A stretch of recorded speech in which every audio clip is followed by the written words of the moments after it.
Poštovani gledalci, dragi prijatelji, dobrodošli u prvu epizodu novog MG podcasta ili četvrtu epizodu starog, ne znam kako ćemo ga klasifikovati. Mi smo sada u kancelariji direktorke matematičke gimnazije. Sa mnom je moj dragi prijatelj, profesor Igor Salom, koji meni drži mentorsku nastavu, 4. D. Zdravo profesore, dobrodošli u podcast. Drago mi je što sam ovde, hvala na pozivu i evo me. Pa, da počnemo. Prvo pitanje. Slobodno. Kakav je osjećaj biti Igor Salom 30. novembra 2023? Pa, osjećaj na koji sam se prilično navikavao prethodnih godina, tako da imam dosta iskustva s tim. Biti Igor Salom za mene je to prilično uobičajeno. Ne vjerujem da je išta mnogo neobično nego biti bilo ko drugi, tako da, okej. Navikao sam da živim s tim. Htio sam da vas pitam šta za vas predstavlja matematička gimnazija? Kako su vaše iskustva? Pa, meni matematička gimnazija stvarno predstavlja sve pozitivne asocijacije u životu. To ona obeležava jedan stvarno divan period mog detinjstva, odrastanja, škola koja me formirala u mnogome, koja je u mnogome odgovorna za moj daljni put i moje razne odluke u životu i stvarno za nju me isključivo vezuju pozitivne i lepe uspomene. Eto, to je osnovna asocijacija koju mi budi matematička gimnazija. Htio sam još da vas pitam, profesore, šta se iz vašeg ugla bar promenilo za ovih koliko već godina ste deo porodice matematičke gimnazije? Šta je to što je bolje sada nego što je bilo u vaše, mislim još je vaše vreme, ali kad ste vi bili učenik, šta se promenilo? Kako drugačije sad gledate školu iz perspektive profesora? Da, pa, znači evo, ajde možda da počnemo od evolucije mog učešća u ovoj matematičkoj gimnaziji. Znači, jedan ugao je bio dok sam bio đak ove škole, to je bilo već dosta davno. Onda je bila jedna pauza u kojoj već držao sam neke dodatne, relativno brzo nakon već, dok sam, mislim, još uvijek bio na studijama. I sjećam se da su duži niz godina su me pitali, pokojna profesorka Čaluković me je zvala više puta da nešto predajem ovde u matematičkoj gimnaziji. Ja, nažalost, nisam smatrao da imam dovoljno vremena za tako nešto, tako da sam iskreno izbegavao to, jer tu dodatnu obavezu, dok u jednom trenutku jedne godine nije rekla, ok, dođi i predaj, držim šta god hoćeš. I to je već bila ponuda koju nisam mogao da odbijem. I onda sam došao i počeo... To je dobro pitanje. Da, moja memorija je loša, pogotovo kad treba tako konkretno kažem, ali ja mislim da tome ima verovatno već bar 15-20 godina. I onda sam ja došao i ispravo je to bila u formi dodatne nastave. Bila je dodatna nastava iz fizike, nije vezana za jedno odeljenje, znači mogli su sve bilo ko iz bilo kog odeljenja da prisustvuje, ali tada sam već koncipirao taj kurs koji držim i do dan danas, znači u suštini okosnica toga je bila kvantna mehanika, na što bi se danas preklasifikovalo kao kvantna teorija informacije, i sa manje ili više posle taj udeo malo narastao kroz godine teorije relativiteta, odnosno opšte teorije relativiteta, to je Einsteinove teorije gravitacije. I u nekom trenutku je ta onda dodatna nastava prešla iz forme dodatne nastave, prešla u mentorsku nastavu, obavezan deo nastave za učenike 4. D.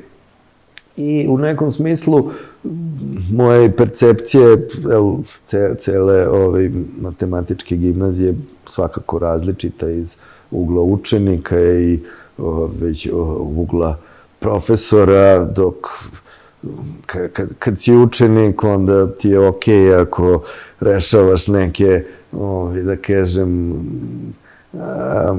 rebuse na času ili radiš neke druge gluposti koje ne bi trebalo, a onda kada gledaš kao profesor kako neko drugi to radi na tvojom času, onda ti nije baš sve jedno, ali moraš da imaš razumevanja tu i tamo, ili ti si imao takve momente, jel? Tako da kažem, malo su interesi drugačiji, ali ono što se po meni važno, taj osnovni neki duh, neka ideja te matematičke gimnazije, neki pristup te dece, kvalitet đaka koji je ovde, mislim da su to osnovne stvari koje su ključne u ovoj gimnaziji, da je ta pozitivna suština ostala. Ono što se promenilo drastično u odnosu na moje vreme kad sam bio đak, sad ne umem da sudim koliko dobro ili loše, ali jeste značajna promena. U moje vreme nije postojala mentorska nastava. Ja sam bio prvo, drugo, treće, odnosno četvrto E, i tada su sva odeljenja bila ravnopravna. Ne znam da li je postojao neki algoritam po kome se određivalo ko će u koje odeljenje, ali svakako to nije bio neki a priorna uspešnost, rezultati na, koliko se ja sećam, mislim da tada nisu ulazili u obziru rezultati na prijemnom. Ja konkretno nisam ni, bilo je dosta nas koji nismo polagali tada prijemni, ja nisam polagao prijemni za matematičku. Bilo je dovoljno da im neke relativno, da, rezultati na takmičenjima, ne sjećam se šta je trebalo, ja sam imao svakako dovoljne rezultate na takmičenjima, da nije bilo potrebe da upisujem. To je bio već jedan od motiva da upišem matematičku gimnaziju. Sjećam se da moja majka, koja je profesor književnosti u penziji, ona nije baš bila oduševljena idejom da ja idem u matematičku, vi ćete tamo da zabušavate iz drugih predmeta. Moj tata je imao primedbu što neću da učim latinski, kao on je koristan za druge jezike. Ali ja sam vrlo zadovoljan što i pored svega sam upisao matematičku i ne mislim da sam bio puno uskraćen. Ko je hteo, mogao je da nauči dovoljno iz tih ostalih predmeta i da ne bude uskraćen iz literature, ni iz bilo čega, ako je bio spreman. Tako da, to je bitno, ta razlika. U moje vreme nije bilo mentorske nastave, svi smo bili a priori ravnopravni. Dok sad, već, dugačak niz godina imamo to četvrto D, koje je, elitno u okviru elitne gimnazije. Ja nisam u jasnoj poziciji da sudim koliko je to dobro, loše, verovatno je na nivou takmičenja poboljšalo naše rezultate, poboljšavši, možda pojačavši konkurenciju. Kažem, da li je to dobro za nešto jeste, za nešto nije, da li možda trpi u smislu što ostatak matematičke gimnazije onda ne doživljava da je elitan u istom smislu, pa da li je to posle iz ugla države zaista možda idealno da imamo 20-ak elitnih učenika, a ostali nekako da se osjećaju drugog reda. Ne znam, ja nisam prolazio kroz to, verovatno nisam pravi sagovornik u tom smislu, ali to je ta razlika osnovna neka koju ja vidim. Ovo ostalo me asocira sve na vreme kada sam i ja bio đak ove škole, tako da već mislim da one najvažnije pozitivne stvari, čini mi se da su i dalje tu, uključujući interesovanje đaka da interesantne, važne stvari nauče, zbog čega sam i ovde. Da, pa interesantno je. Ja, što se tiče tog mentorskog odeljenja, mogu da vam kažem malo, pošto ja sam u prvom razredu bio u običnom odeljenju, pa sam se prebacio. A ja sam veliki ljubitelj tih takmičenja i sad, što se tiče ovako kao rada i toga, mi smo svi tu na istom mestu i svako ima otprilike sličan pristup informacijama i časovi. Nisu u podređenom položaju mnogo, bez obzira što nema mentorstva. Ako hoćete da radite, možete. Ja mislim, nije toliko razlika. Ali jeste u mentorskom deljenju korisno što su svi tu zajedno i što je... Podstičete jedno druge, da. Ali opet, ja sam se u drugom deljenju malo osjećao isključeno. Tako da, ne znam, može da se diskutuje o tom. Da, pa zato što tu i tamo sam slušao i razna iskustva i nekih ljudi koji nisu iz četvrtog dela. Mada kažem ja, već dugi niz godina moj, ja kažem, kurs koji držim kroz mentorsku nastavu i tako da ne znam, ne mogu puno da sudim o ostalim odeljenjima. Svakako, đaci četvrtog D su po pravilu jako dobri i kvalitetni i zadovoljstvo je raditi sa njima. Ne znam, u nekom trenutku je bilo pitanje, odnosno već zašto ja uopšte ovde to dolazim i predajem, jel tako? Pa eto da objasnim i to. Znači, rekao sam da sam prihvatio da dođem da držim taj kurs koji sam formirao i ono što sam i vama svaki put u uvodnom času, u četvrtom D, kažem da sam ja ovde zato što bi pre svega volao da je bio neko, kad sam ja bio đak ove škole, da mi ispriča stvari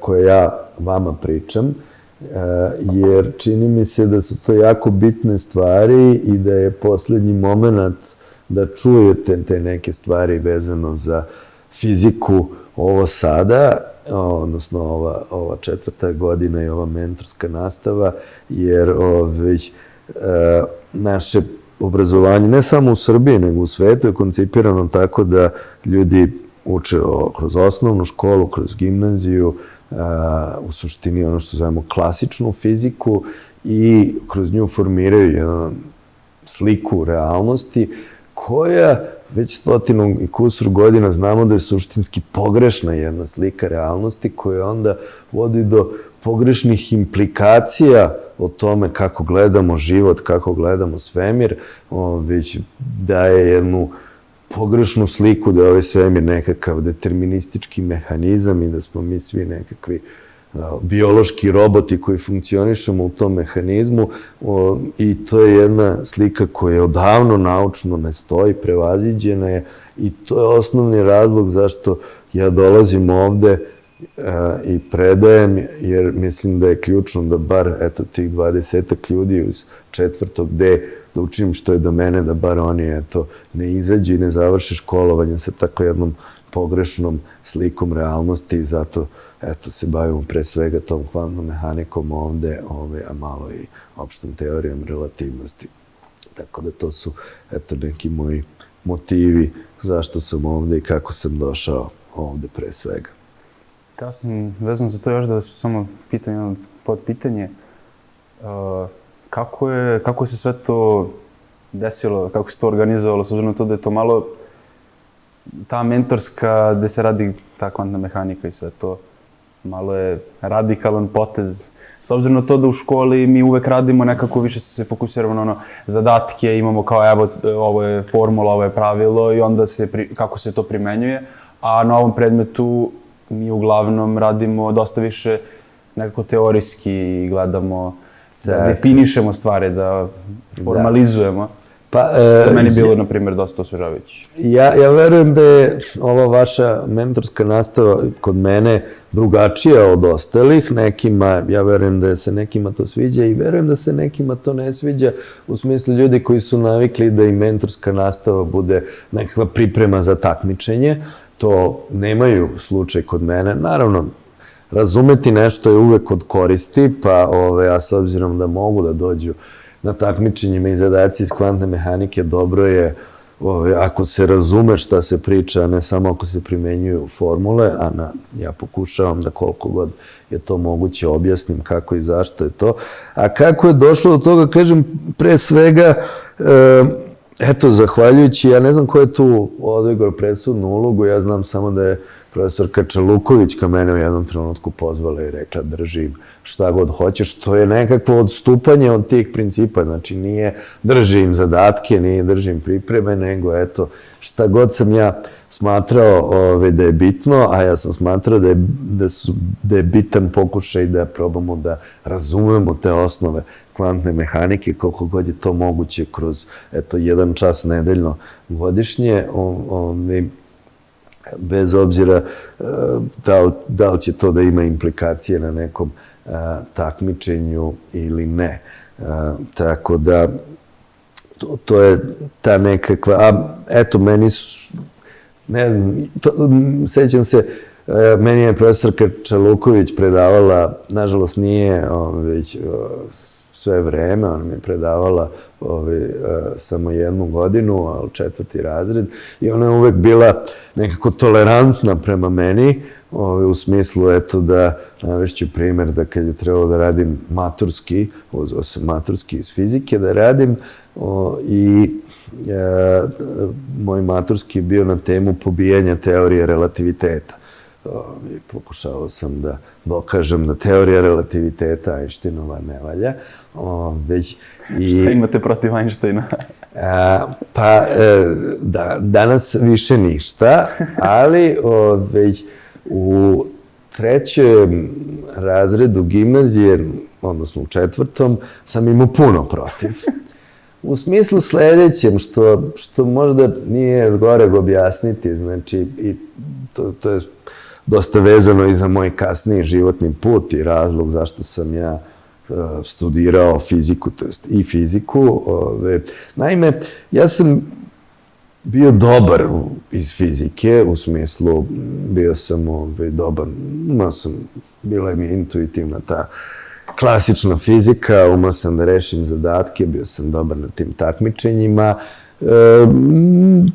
Zapravo sam nešto bolji uvek bio iz matematike što se takmičenja tiče, ali nikada mi na kraj pameti nije bilo da se bavim fizikom, prosto jer sam nekako doživljavao, kao što je to često potpuno pogrešan osjećaj koji mnogi završe školovanje sa tom idejom da je u fizici smo praktično sve razumeli, da je to, eto, nešto se odbija ovako ili onako, i kako je to posle verovatno greškom pripisivano Lordu Kelvinu, ali neko je izjavljivao krajem 19. veka da je budućnost fizike u istraživanju 6. decimale. Hteo je da kaže da samo nam je ostalo da preciznije merimo stvari i neke detalje da istražujemo, i mene svakako nije interesovalo da istražujem te takve nekakve detalje o bilo čemu, pogotovo, eto, ne znam, takvoj fizici.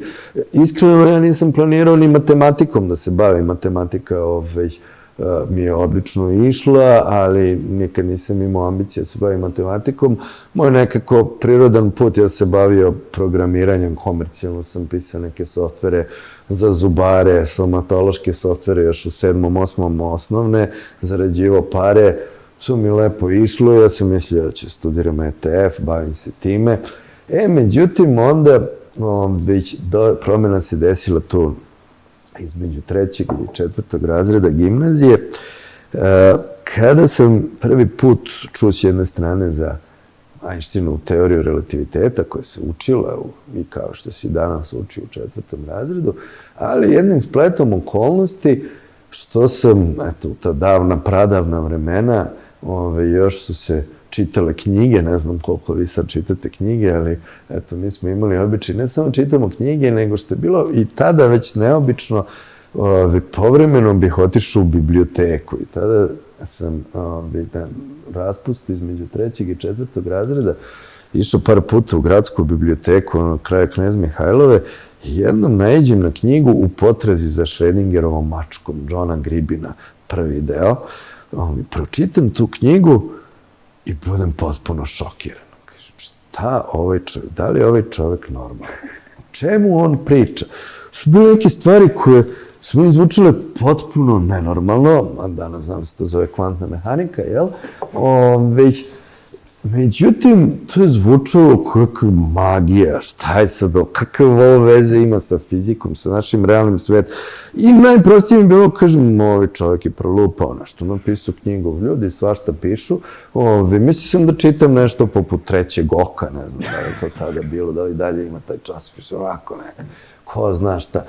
Međutim, već zaintrigiram da za svaki slučaj da ja to proverim, počnem da se raspitujem i shvatim da nije on jedini. Da postoji još nekakvih ludaka koji pomenju slične te stvari o kojima je pričao. I ono što je moja specifičnost tu, ja to živim kao atak na svoju ličnost. U kom smislu? Mislio sam da su svi takvi, posle shvatio da je to možda malo specifičnost. Ja sam od uvijek imao potrebu da ono što znam o nauci, o svemiru, povezujem i da to, imao sam potrebu da to bude konzistentno sa mojim pogledom na život, sa mojim ponašanjem na kraju krajeva, na to kako ja funkcionišem, šta su mi životni ciljevi, šta je smisao života. Ja sam to video kao jednu neodvojivu celinu. I dok sam ja verovao i znao samo za tu Newtonovu fiziku, ja sam imao svoj pogled na svet, ali i na svoj život koji je bio u skladu s tim. A šta je to značilo? To je značilo da ako je sav univerzum gomila nekakvih čestica koje se sudaraju i nekakva mašinerija, kako kažemo, Englezi imaju dobar taj izgled, clockwork mehanizam, kao mehanizam nekakvog časovnika, ovaj delić gurne onaj delić, ovaj delić gurne onaj delić i tako mi svi funkcionišemo. Znači, to je jedna slika sveta u kojoj smo mi jednostavno nekakve mašinerije koje na kraju krajeva u nekom suštinskom smislu svakako nemaju nikakvu ni slobodnu volju. Besmisleno je onda pitati si u nekom dubljem smislu egzistencije. Sve je predeterminisano na kraju krajeva i jedna slika jednog, dakle, materijalizma, mehanicističkog materijalizma koji ide jedino konzistentno sa slikom jednog ateizma koji ide uz toga, znači mi smo, eto, prosto mašine koje funkcionišu. I nije da sam nisam postavio pitanje sebi da li ja volim ili ne takvu sliku, to je bila jedina racionalna, razumna slika i to je bilo to. I onda ove neke sad odjednom ideje, čak i same te teorije relativiteta, a pogotovo ovoga što sam počeo da, eto, načuo kroz tu popularnu knjigu da postoji ta neka kvantna mehanika koja odjednom, što nije više deterministička, nego nije jasno šta je realno u njoj, šta je u kom trenutku nešto postaje realno, taj problem merenja, o čemu oni pričaju, moja prva ideja je bila da li su oni normalni i to je bio jednostavno atak, eto, na moj pogled na život i na samim tim način kako sam vidio svoju ulogu u ovom univerzumu i prva reakcija je bilo bunt, bilo je pobuna protiv toga. I ujedno pobuna, na konkretnom smislu kvantnoj mehanici u tom trenutku nisam mogao mnogo da se bunim, jer nisam imao nikakvu predstavu tačno šta je sem tih nekih vrlo maglovitih opisa i diskusije iz tako nekih naučno-popularnih knjiga, ali u teoriji relativiteta nju smo već učili, nešto te matematike sam znao i ona je već meni rušila tu intuitivnu sliku dobro definisanog, jasnog prostora, vremena, tu sliku klikera koji se odbijaju i čine naš mehanizam. I moja ideja prvo je bila da se pobunim protiv toga i evo to od moj, eto, digresiju smo napravili, ali i moj maturski koji je bio na temu obaranja teorije relativiteta, što su mi tolerisali, ali sa jedne strane mislim da je to, ne kritikujem sebe zbog toga ni najmanje i uvek podržavam, pogotovo kad je neko u tom školskom periodu, kad je pravo vreme i na pravi način, ako treba i dramatično kritičan, jeste to bilo malo nadobudno svakako, eto ja klinac u 4. gimnazije sad obaram teoriju relativiteta, ali šta je tu važno? Važno je što ja nisam nikada ni u tom maturskom, niti sebi tvrdio da sam uspeo da je oborim. Ja sam imao neke ideje, s današnjeg ugla meni je jasno da nisam ni jedini, ni prvi, naprotiv, to su bile neke prve ideje kako su zapravo ljudi pre Einsteina pokušavali da objasne negativan rezultat Michelsovog Morleya ovde, shvatili su da u stvari pokušavali su da dožive da je to nekakve, da su kontrakcije, jednostavno neke mehaničke, dinamičke posledice kretanja zemlje kroz eter i tako dalje. Nešto u tom stilu sam i ja išao u tom svom maturskom, ali sam shvatio u jednom trenutku ne u jednom trenutku, nego video sam da kvalitativno je to simpatična ideja, ali je potpuno druga stvar prevesti to na formule i zaista pokazati da je sve to matematički jasno i konzistentno. Meni je bilo jasno da to nisam u stanju da završim do kraja i, dakle, iako sam bio, da kažemo, na granici, u najblaže rečeno, eto, neskroman, jel, i malo nadobudan u 4. razredu, ja to obaram, ali sam, ono što je u svoju odbranu mogu da kažem je da sam poštovao argument činjenica, argument matematike i shvatio sam da nisam oborio teoriju relativiteta. Tek posle nekoliko godina, kada sam zaista promenio svoj pogled na svet, ja sam shvatio da motivi koji su me terali da se bunim protiv teorije relativiteta su u startu bili pogrešni, ali to je zahtevalo jedan suštinski korak, jedan iz korena promenu paradigme, promenu gledišta na univerzum, ali trebalo je vremena do toga. I nisam se ja bunio samo protiv teorije relativiteta, to je bilo u gimnaziji, ali razlog zašto sam ja promenio svoju ideju da upišem ETF, zapravo nisam je promenio, ja sam ostao pri tome, ja sam upisao elektrotehniku, ali sam dodatno upisao i fiziku, isključivo iz jednog razloga, a to je da dokažem sebi, pre svega, a ako je potrebno i ostatku sveta, da je ta kvantna mehanika jedna budalaština i da to ne može biti istinito i da ne sme niko da dira moju intuitivnu predstavu o dobro definisanom, čvrstom svemiru koji se sastoji od klikerčića koji se odbijaju i to je bila moja motivacija zašto sam pisao fiziku i, kažem, podržavam mlade ljude koji su skeptični, ne treba ništa uzimati zdravo za gotovo, treba ceniti snagu argumenta, a ne argument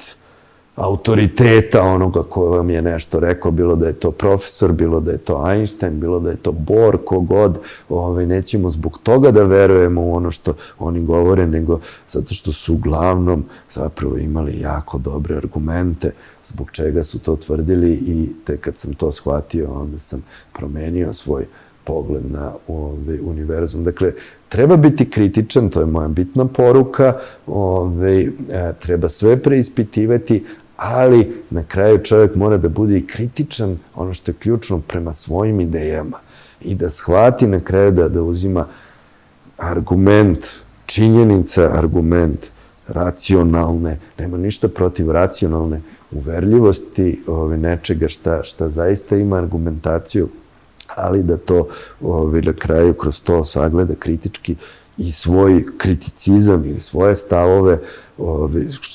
Rezultat toga je bilo da sam ja negde u trećoj, na kraju, posle 3. godine fizike, shvatio, ja čekaj, pa u stvari, ovo je u stvari prosto, logično, jednostavno, samo ako iz korena čovjek promeni svoj pogled na univerzum.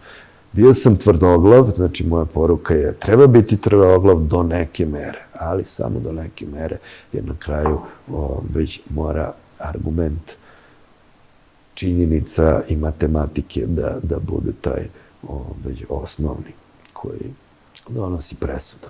Tako da to je bio razlog zašto sam ja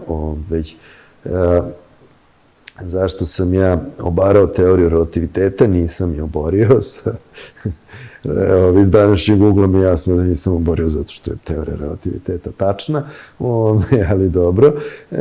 A eto, kažem, digresija je bila oko toga, tada mi je to bilo tolerisano, a evo danas, posle mi je bilo tolerisano da predajem u matematičkoj gimnaziji šta hoću, a eto, onda je to bila ta neka tema, stvari koje mislim da su važne za svakodnevni život. Znači, ja ovde predajem nešto što verujem da je ljudima, nekim ljudima, nije svima, mnogi nemaju tu potrebu da razmišljaju o univerzumu, o svojoj ulozi u tom univerzumu i njima ovo verovatno neće biti mnogo što nauči kod mene relevantno, ali onim ljudima koji, a ima ih, imaju potrebu da prave jedno celovito gledište koje će da obuhvati i nauku i njihov položaj u univerzumu i smisao života u jednu celinu.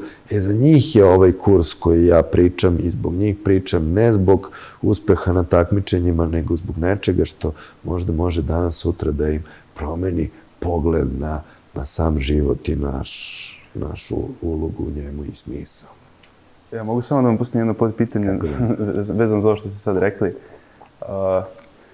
Možda će sad neki gledalci da se zapitaju, pošto ja sam se malo zapitao, kako je to sad meni, mislim, okej, slažem se, različito je suštinski, da li su to klikeri koji se odbijaju ili su to neke, talasne funkcije i superpozicije, ali, mislim, ja kad ustanem ujutro, ja ne vidim ni klikere koji se odbijaju ni superpoziciju. Kako to meni sad tačno menja? Odlično pitanje, samo je odgovor potencijalno. Ovaj Newton koji veruje u klikere, on dobije taj depresivan pogled na svet, a ovaj Igor Salom koji je malo se bavio tom kvantnom mehanikom, vidi neki... Zašto to vodi do drugačijih pogleda?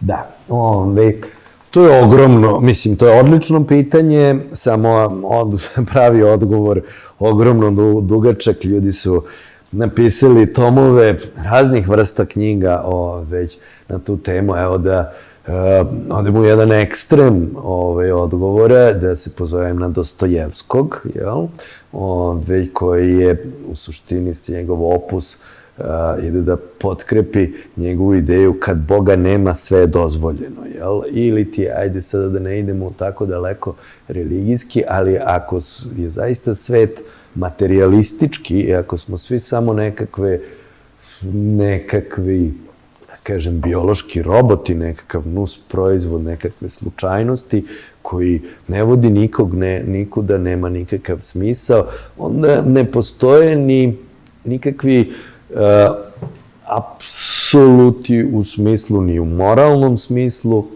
ni u bilo kakvom drugom. I postoje vrlo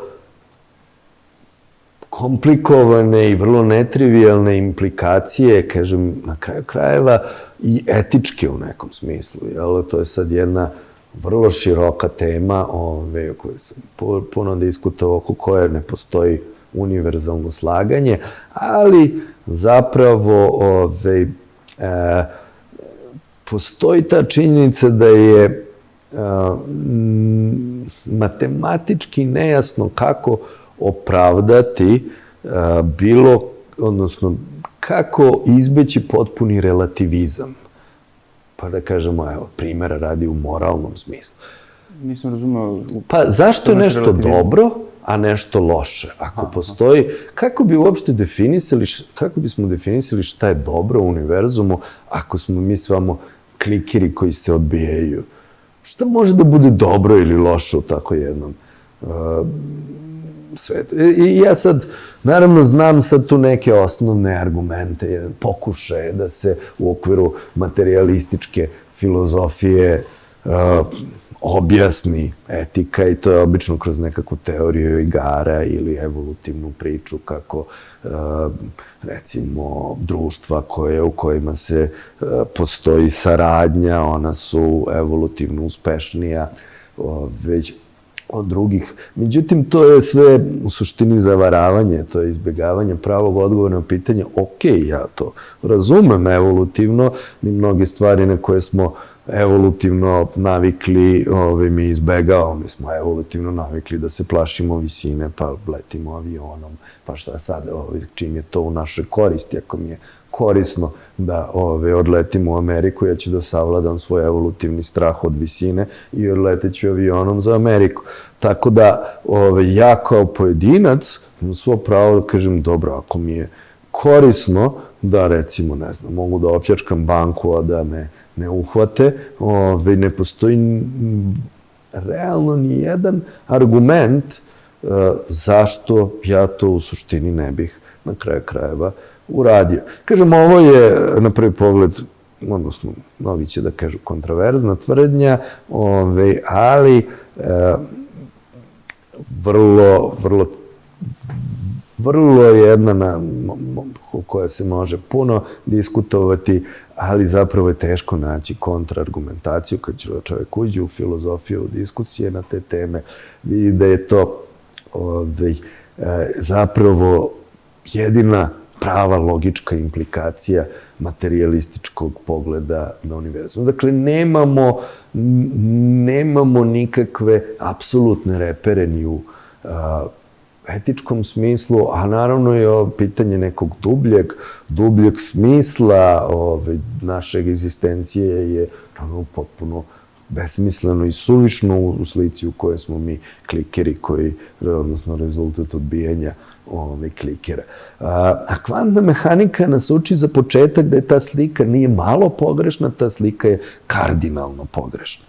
Ono što nam kvantna mehanika ne kaže jasno, to je koja je slika prava i već ono što mi u kvantnoj mehanici znamo, mi znamo tu matematiku njenu, koja je savršeno, koja je toliko dobro testirana i proverena da nemamo ništa u istoriji univerzuma što je tako podrobno eksperimentalno provereno i što znamo da tako savršeno radi.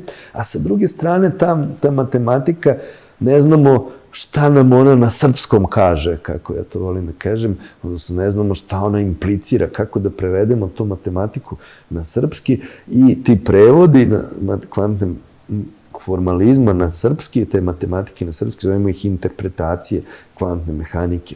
I da bi neko stekao imao neku ideju univerzuma, on mora da ima neku svoju interpretaciju, da ima neki način na koji on razume tu kvantnu mehaniku. Oni se razlikuju, različiti ljudi vide na različite načine. Ono što je svima mora da bude zajedničko je da nijedan od tih načina ne može da odgovara onom klasičnom pogledu na univerzum tog clockwork mehanizma, satnog mehanizma.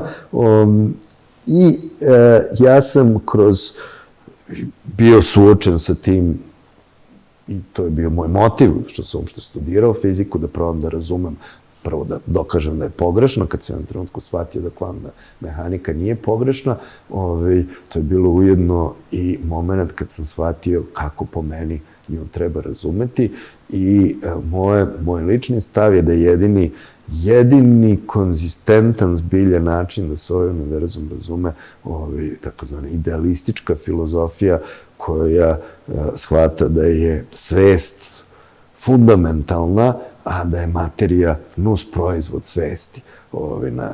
Naravno, o tome sad može mnogo diskutovati, to je i staro gledište i široko na kraju krajeva. Ono što sam se daleko kasnije saznao da su veliki broj, da kažemo čak većina otaca kvantne mehanike naginjali ovakvom gledištu Schrödingera, koji je bio vrlo radikalan u tom smislu, pozivao se na Upanišade, završavao svoje predavanja sa jednačinom Brahman jednako Atman, i tako išao u neke istočnjačke perspektive kroz koje je ovo gledao, pa Planck takođe, Bohr, koga su zvali da je, kritikovali da je antirealista, Heisenberg koji je isto smatrao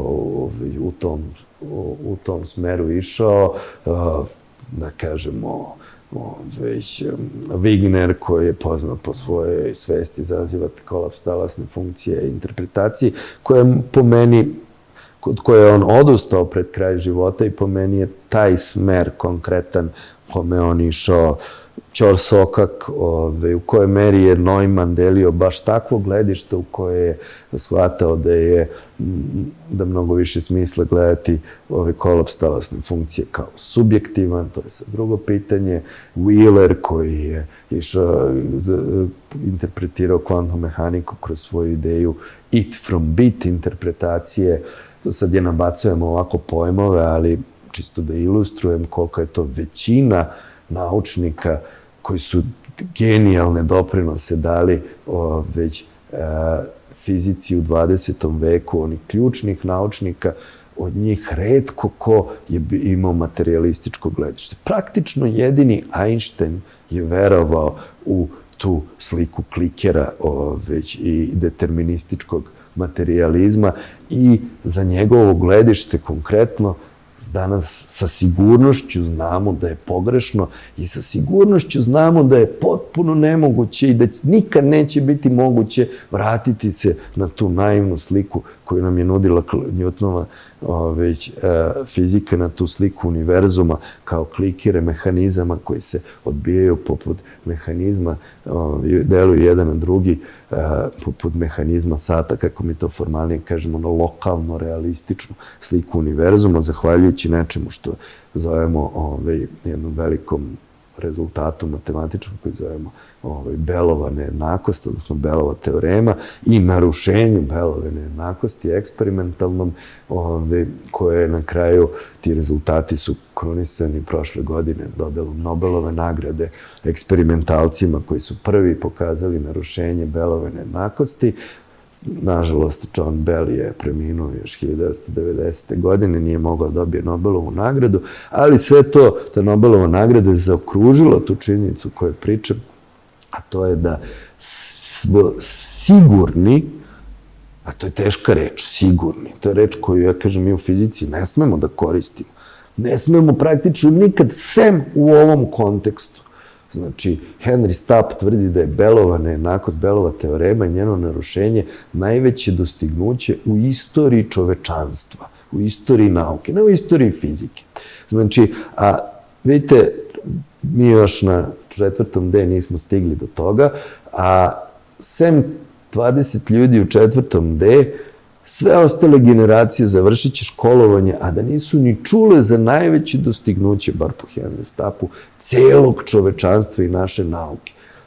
A zašto je to najveće dostignuće? Zato što ono sa matematičkom izvesnošću, mi zbog matematike koja je izvesna, mi dozvoljava da kažem ovu reč sigurno, u kontekstu fizike, dakle, sigurni smo da nikad neće moći da se nađe objašnjenje našeg univerzuma, nekakva teorija koja će uspeti sve da objasni onako kako bi Einstein bio zadovoljan, da sagleda ponovo ovaj naš univerzum kao jedan mehanizam. Dakle, Einstein je bio, verovao još u to i on je bio praktično jedini koji je od svih tih velikih fizičara, pre svega prve polovine 20. veka, koji su izgradili ovu teoriju koji je verovao u takvu vrstu materializma. Svi ostali su naginjali kompleksnijim i filozofski, ja bi koliko god će to nekome da zvuči kontroverzno, rekao slobodno, mudrijim gledištima od materialističkog pogleda na svet.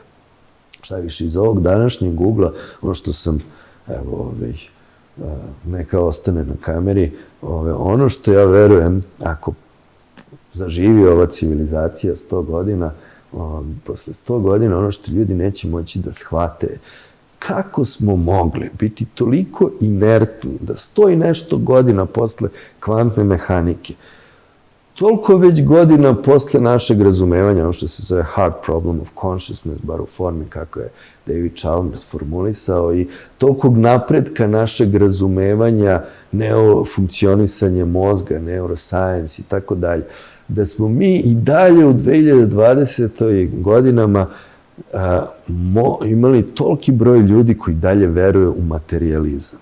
Jer ta čitav koncept iz mog današnjeg ugla, imajući svoju argumentaciju, toliko katastrofalno naivan, toliko ne pije vodu, već da ja ne znam, da je meni prosto fascinantno kako ljudi mogu i dalje da veruju i da brane takvo jedno gledište koje jednostavno iz isključivo strogo racionalnih razloga, znači ja pričam isključivo racionalnim razlozima. Radi se o tome da su ljudi pogrešili, odnosno potpuno se pogubili oko toga šta reč racionalno znači.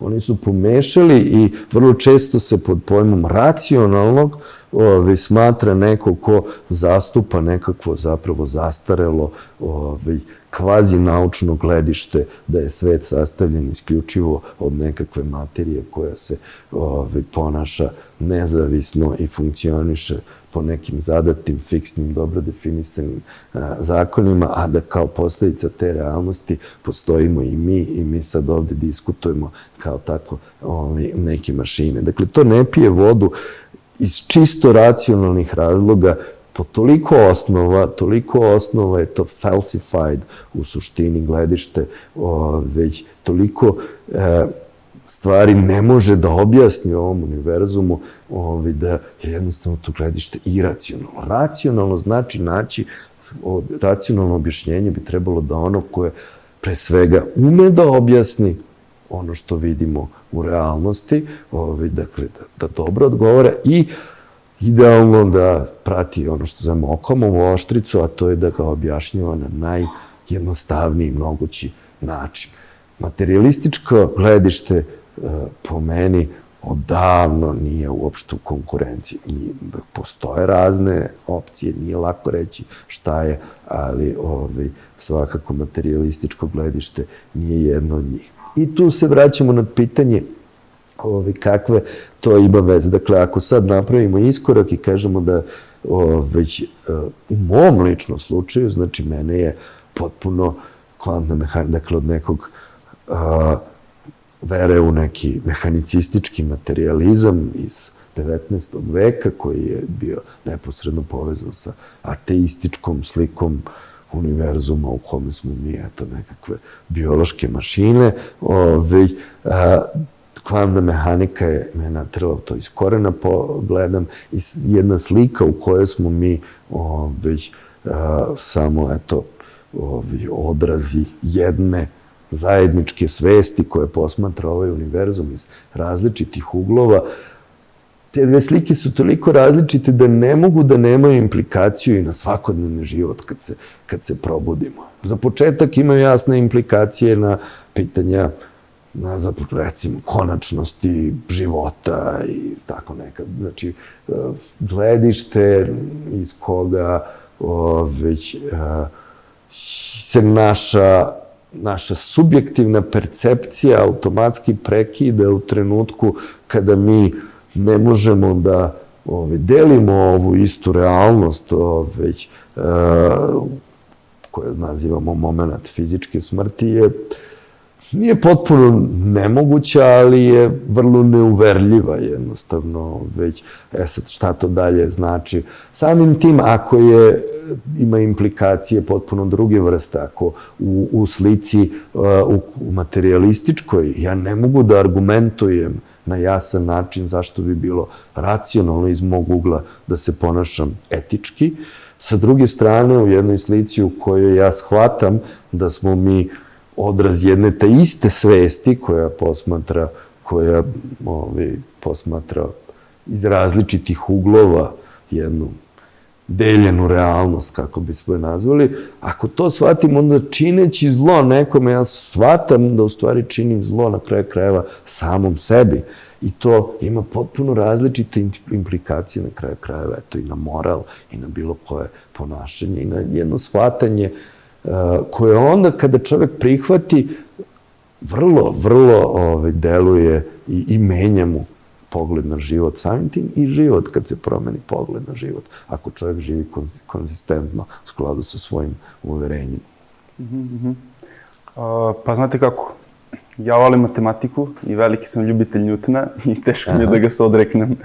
Tako da ja bih ako nije problem, ja bih da probam da odbranim taj materijalistički pogled. To je sjajan pristup, kažem ti. Ja imam argument.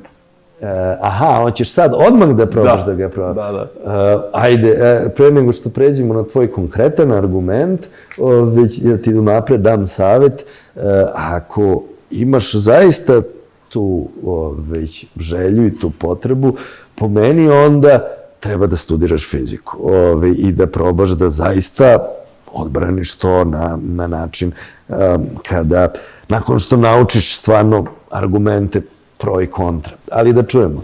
Dakle, znači kažete da ako su mi svi čestice i tu nešto koje se odbijaju, onda nema smisla, na primjer, uopšte diskutovati o moralnim pitanjima i etici. Dobro. Ali, ovo je sad moja lično shvatanje koje sam za sad uspeo da oformim. Dakle, mi smo svi biološki napravljeni na neki određeni način. Postoje neke pravilnosti u tome kako mi funkcionišemo, u tome kakva je naša percepcija realnosti, naših postupaka i kakve su posledice. I sad, mi smo kao društvo evoluirali da imamo u našoj glavi lošu reakciju na to da mi činimo zlo nekom drugom.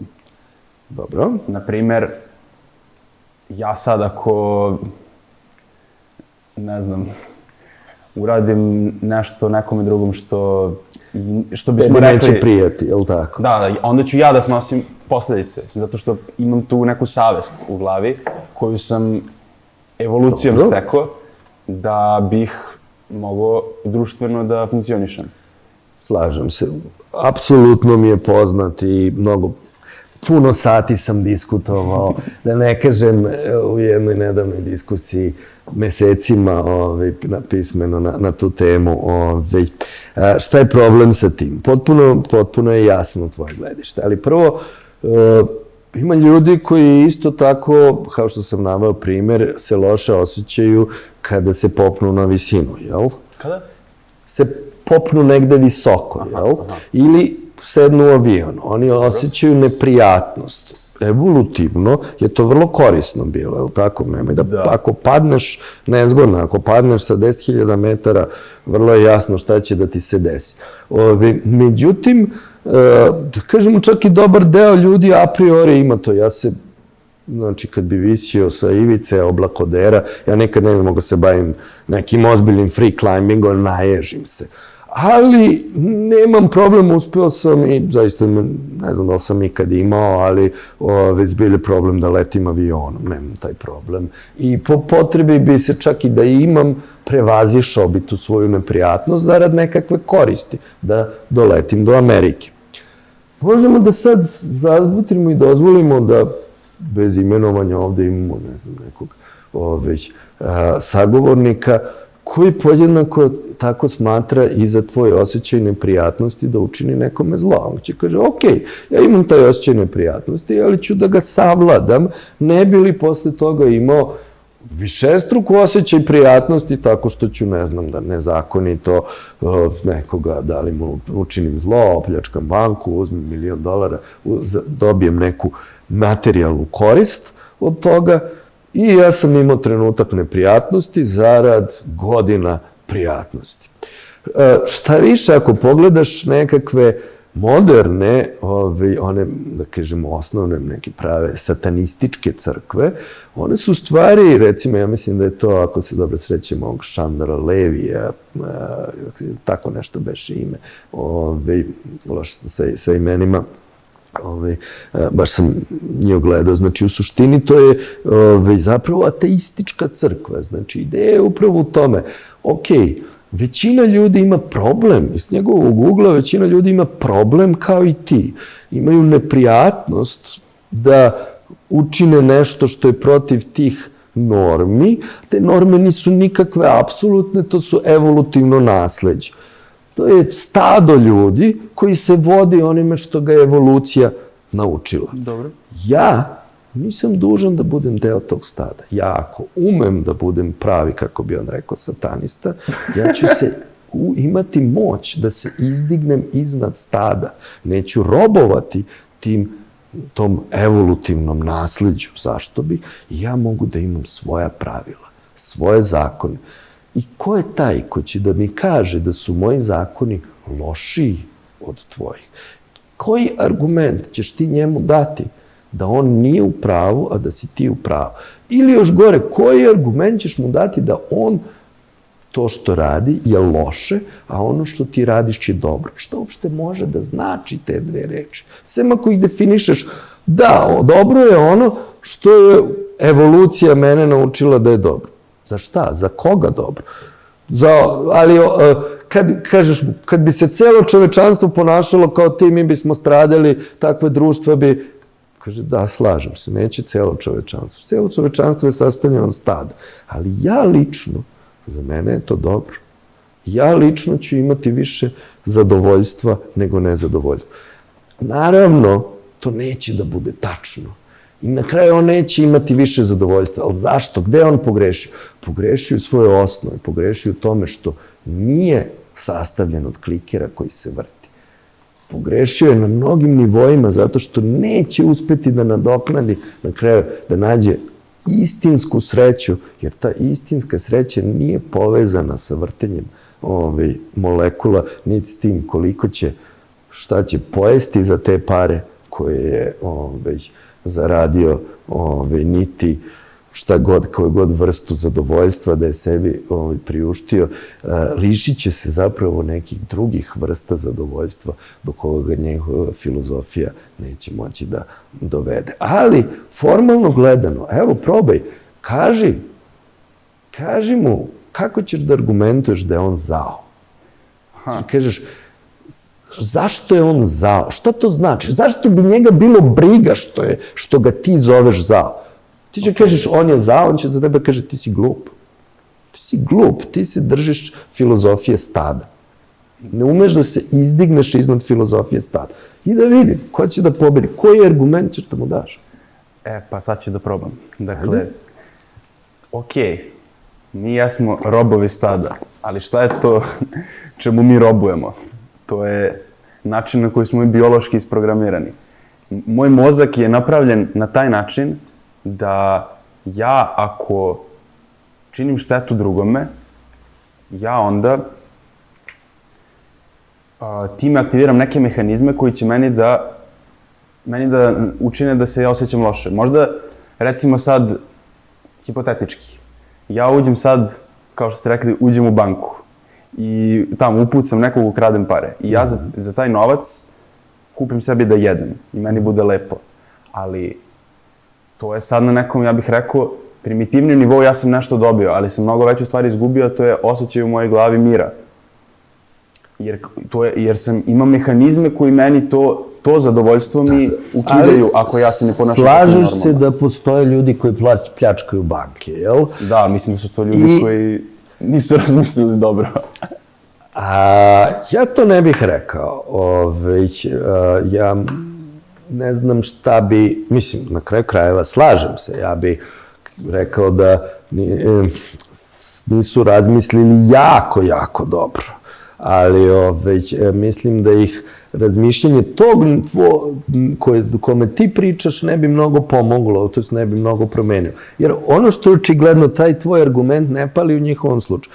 Ti kažeš ti bi se osjećao loš. Ima ljudi, čak složit ćemo, koji su opljačkali 2 banke, jel? Jednu, nije im bilo dosta, pa su osjećali drugi. Znači, očigledno taj osjećaj neprijatnosti koji bi ti imao, kod njih očigledno nije nešto razvijeno u najmanju ruku. Ili su naučili da ga prevaziđu. Jer, boga mi, nije samo da su pojeli, oni su za tih pare koje su opljačkali u banci mnogo što sebi razrešuju. Žive lepo, imaju dobra kola, žene, šta ja znam, šta god da ih motiviše, putuju po svetu. Imaju mnogo nekakvih zadovoljstava koji su oni uspeli da im prevaziđu taj nekakav osjećaj za koji smatraju biološke isprogramiranosti. I rekli se, pa šta je to? I pogotovo verujem da je tek 3. banku onda još lakše obiti posle prve 2. Kao, ne vidim nikakvu suštinsku razliku između onoga ko osjeća neprijatnost da bi se vozio avionom i spreman je da prevaziđe tu neprijatnost koja je biološki uslovljena. Istini, kažem, biologija nas je naučila da kooperiramo, biologija nas je naučila da ne letimo visoko, pa ipak mi prevaziđemo tu neprijatnost zarad nekog cilja koji smo zaključili da je više. Mogu to da budu razni ciljevi, ali i dalje ne vidim kako si ti, u svakom slučaju šta znači, ne vidim da imaš pravo da kažeš tom čoveku da je zao. Ili, mislim, zavisnosti kako definišeš to po tvojoj definiciji, da, ali da je glup, svakako ne, da je u krivu, ne vidim kako možeš da definiš. Iz tvog ugla da, ali u ovom slučaju uglovi su potpuno relativni. Ne postoji apsolutni ugao za gomilu klikera koji se odbija. Kako može da bude neki apsolutni kriterijum koji bi jednoj gomili klikera mogao da omogući da o drugoj gomili klikera kaže da se odbija na pogrešan način? Mogu da probam opet da se odbrani. Izvoli. Znači, taj čovjek koji pljačka banku, on ima tu neku inicijalnu neprijatnost pre nego što to uradi. I okej, on to može da prevaziđe. I jeste prevazišao čim je to uradio.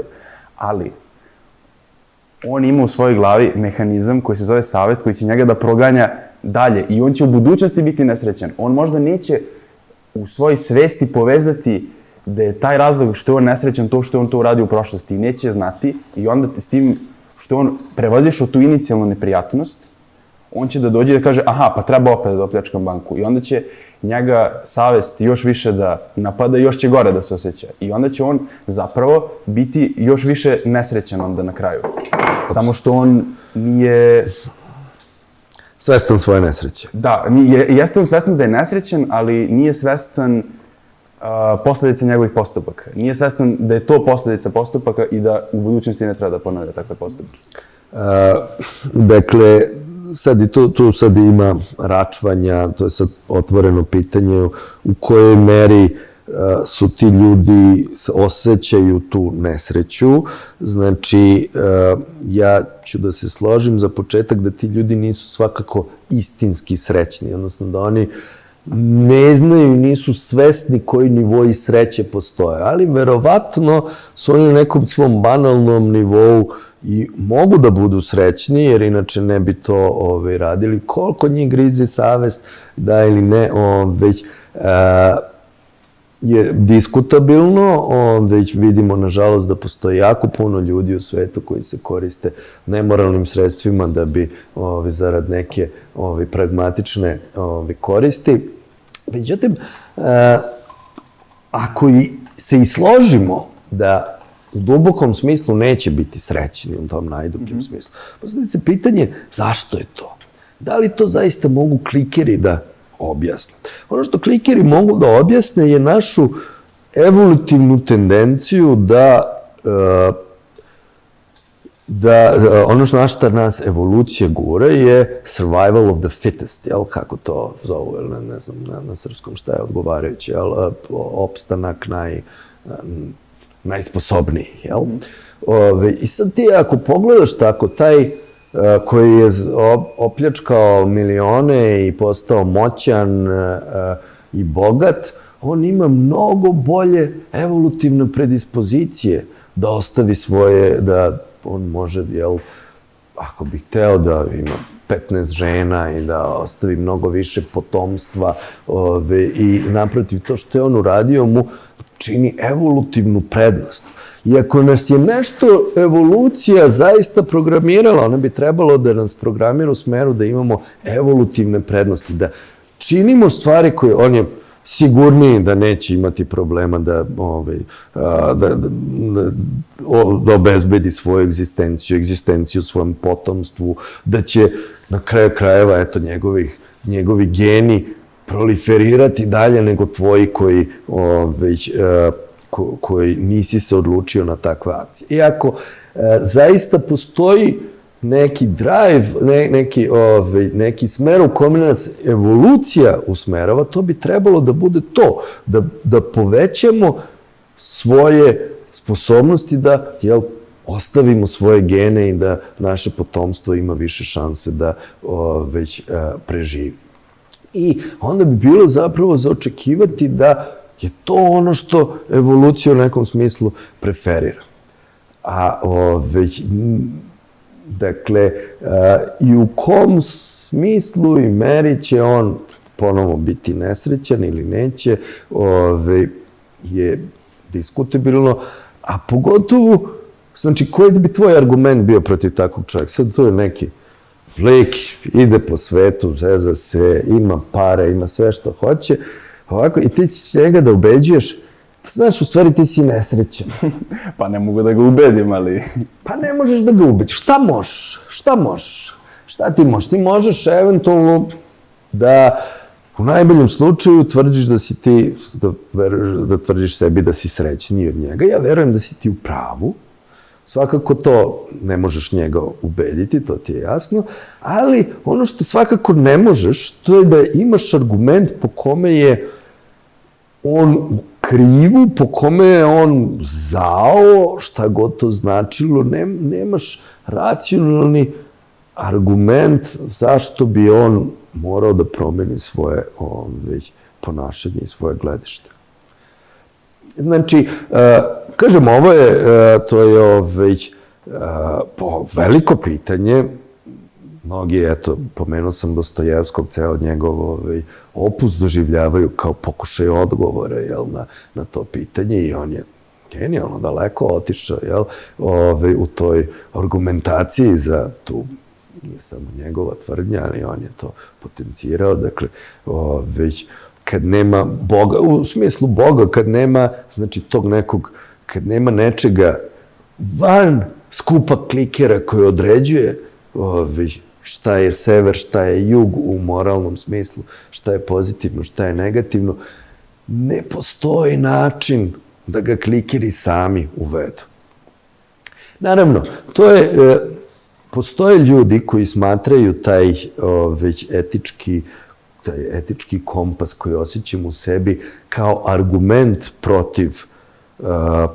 protiv materijalizma, kao argument da smo mi nešto više.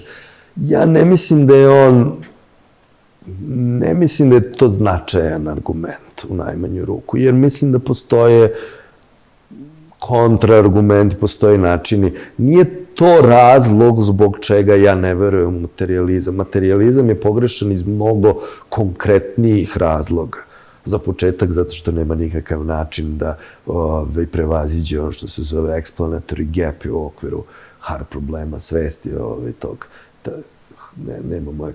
Mislim, ja mogu kažem težak problem svesti, to ne znači ništa. Zna se kad se kaže hard problem of consciousness još od Davida Chalmersa pred kraj 20. veka koji ga je formulisao u tom obliku. Mi znamo u suštini da svako se ozbiljno bavi time dona pokušaje, vrlo čudne pokušaje Davida Deneta da već tvrdi da je svest iluzija, da ne postoji, ali da na to ne postoji realno konzistentan iole smislen ideja kako bi se svest mogla objasniti vrtanjem klikera. Dakle, stvari u osnovi jednostavno može se komplikovati.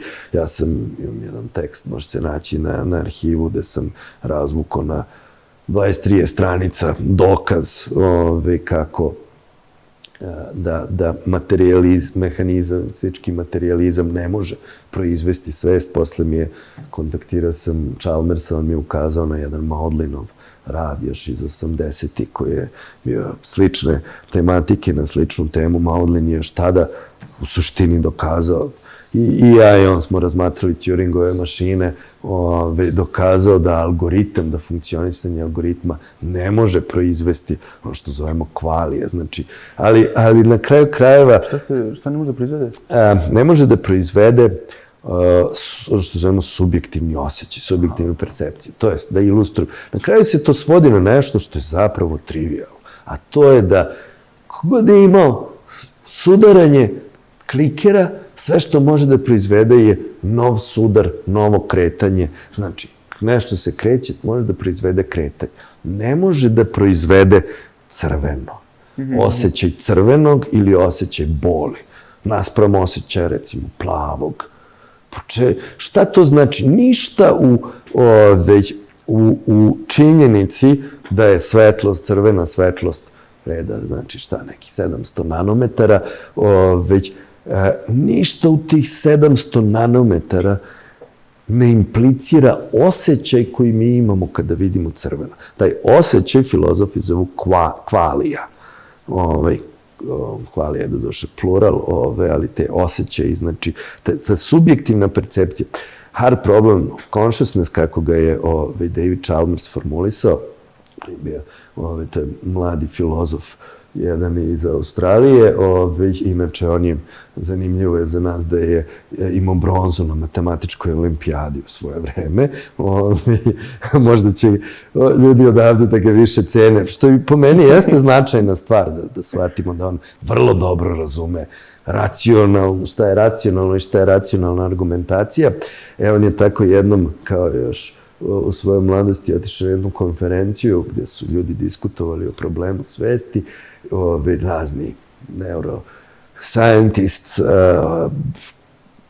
iz raznih uglova i obrni okreni, mahom je to bilo nešto ok, pustim eksperiment, je pacijent, lupam, gleda u moju majicu, držimo ga sad već pod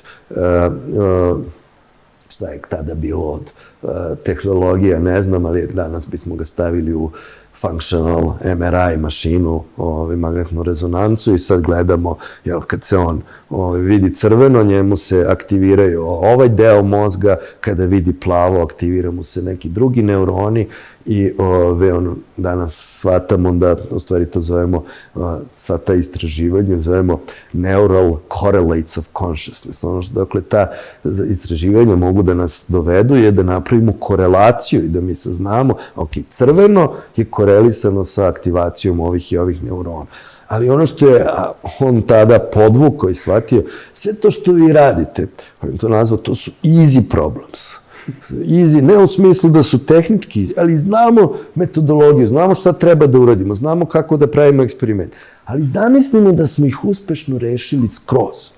Da znamo savršeno zašto kada svetlost od 700 nanometara doleti na moju već mrežnje, na moje oko, kako pobudi očni nerv, kako to vodi dalje, pa kroz dali kalcijumove kanale, kako funkcionišu ti nervi, jedan deluje na drugi, pogora drugi, sve znamo zahvaljujući AI-u danas kako to može na kraju da rezultira do toga da guranje jednog neurona drugom, na kraju Igor ovde dođe i kaže, počne da otvara usta i kaže ja vidim crvenu majicu, jer to je jedno kretanje. Kretanje mojih usta je kretanje.